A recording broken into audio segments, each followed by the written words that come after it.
মানুষের হিস্ট্রি ঘাটতে যাবেন না। শোনেন, এমন হতে পারে যে একটা ছেলে একটা সময় খারাপ পথে ছিল, তওবা করে ভালো পথে ফিরে আসছে, ওর হিস্ট্রি ঘাটার দরকার নাই। আপনি বর্তমানটাকে নেবেন। একটা মেয়ে হতে পারে তাকে অতীতকালে তার উপর টর্চার হয়েছে, বা সে বিধবা, বা তার উপর তাকে অন্যায়ভাবে কিছু করা হয়েছে, তার হিস্ট্রি খারাপ কিছু আছে, বাট সে এখন তওবা করে আল্লাহর পথে এসেছে, দিনিয়াত মেনে চলছে। আপনি তার প্রেজেন্টকে প্রায়োরিটি দিবেন।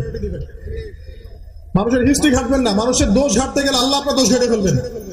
আপনি মানুষের দোষ ঘাটতে যাবেন না, আল্লাহ আপনার দোষ ঘেটে ফেলবেন। যদি ব্যাকবোন শক্ত হয়, মেরুদণ্ড শক্ত থাকে, বিধবাকে বিয়ে করেন, এতিমকে বিয়ে করেন, অসহায় মেয়ের দায়িত্ব নেন, আল্লাহ পাক আপনাকে রহম করবেন ইনশাআল্লাহ। বিয়েটা করেন পরকালের স্বার্থে, দুনিয়ার স্বার্থে করেন না।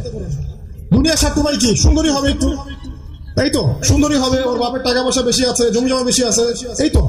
এটা একদিন থাকবে না ভাই।